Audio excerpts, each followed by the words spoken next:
We can also classify matter based on the composition of the matter. So we can divide matter into two broad categories, pure substances and mixtures. In a pure substance, all of the particles are the same. In a mixture, you have two or more different kinds of particles that are jumbled up together. So water is an example of a pure substance. It's composed of H2O molecules, and they are all the same. So it's a pure substance. A mixture would be something like this, where we have a cup of tea with some sugar in it. And so you have water particles, water molecules, you have sugar molecules, and then I think that's a caffeine molecule. You have some other molecules. There's different types of molecules in there, so that's a mixture. It's not a pure substance. This is a sort of a flowchart diagram showing how these different categories are related. So we can take matter, divide it into broad categories, pure substance or mixture. Pure substances can be divided into elements and compounds. An element, I think that's gold, contains only one kind of atom. A compound, this is sugar, it's a pure substance because all the particles are the same, but those particles are composed of different kinds of atoms. So it's got carbons and hydrogens and oxygens in it. So it's a compound, individual molecules. In an element, you only have one kind of individual particle, one kind of atom. In the mixtures, we can have homogeneous or heterogeneous. Those prefixes, homo means the same, hetero means different. Homogeneous, it's uniform throughout. The composition is the same everywhere. A cup of sweet tea will be just as sweet as the top as at the bottom. A heterogeneous mixture has different parts. An example would be oil and water. You can mix this up, but as soon as you set it down, the oil and the water separate from each other. There are two different parts to this. It's different. It's heterogeneous. This is the same throughout. It's homogeneous. So elements are pure substances. They cannot be broken down into simpler substances. There's no chemical transformation that you can do to change an element into something else. All the known elements are listed on the periodic table. We have one over here on the wall. They're also given in your textbook. Those are all the known elements. Compounds are two or more elements combined together. What makes this different than a mixture is that there are fixed proportions.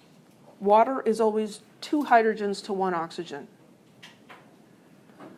Compounds are much more common than pure elements. You can take a compound and chemically decompose it into its individual elements.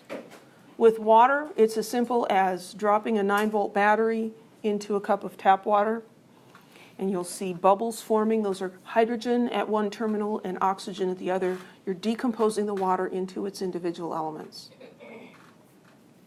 A mixture is composed of different substances that are mixed together. You can separate a mixture physically, and the proportions can vary. So you can put a little bit of sugar in the tea, or you can put a lot of sugar in the tea.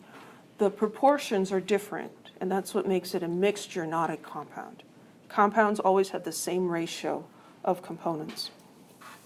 Here we have example of mixtures, air and seawater, and I'm sure all of us could say we'd probably rather be here than sitting in this room, but alas, we are here. So in the air, you've got oxygen molecules and nitrogen molecules. And there are different kinds of particles, and the ratio of them can be different.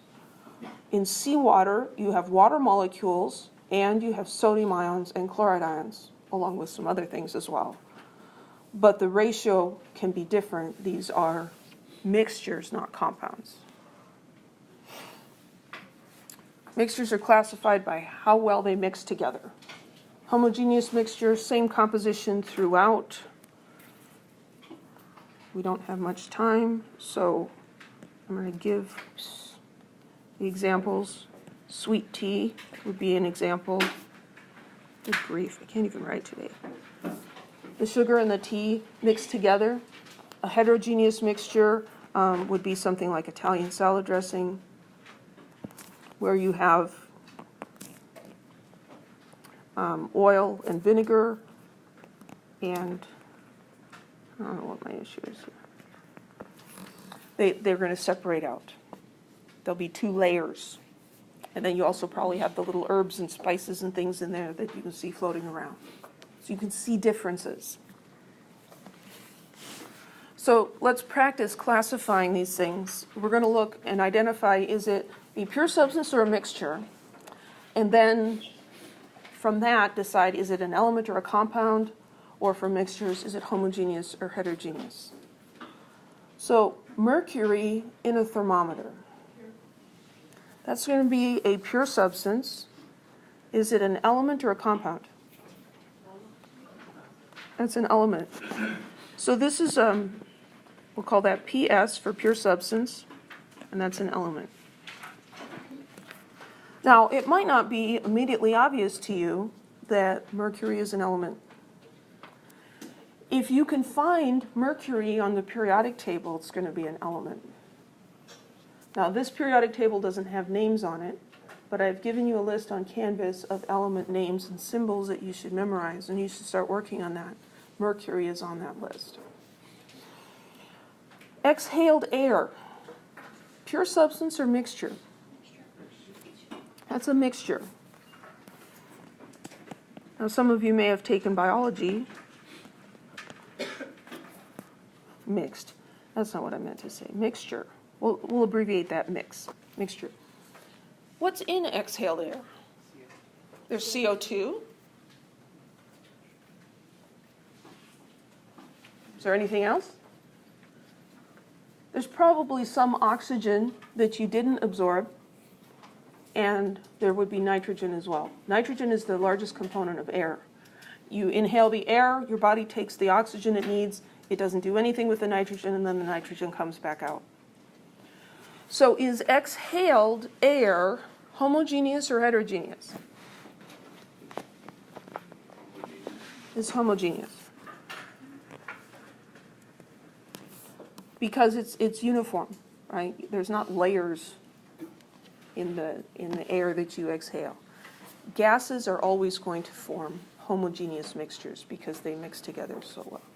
Chicken noodle soup. Pure substance or mixture? Mixture. Homogeneous or heterogeneous? Heterogeneous. So you've got the little pieces of chicken, and you've got the noodles, and then you've got the broth, right? So there's at least 3 different parts to the chicken noodle soup.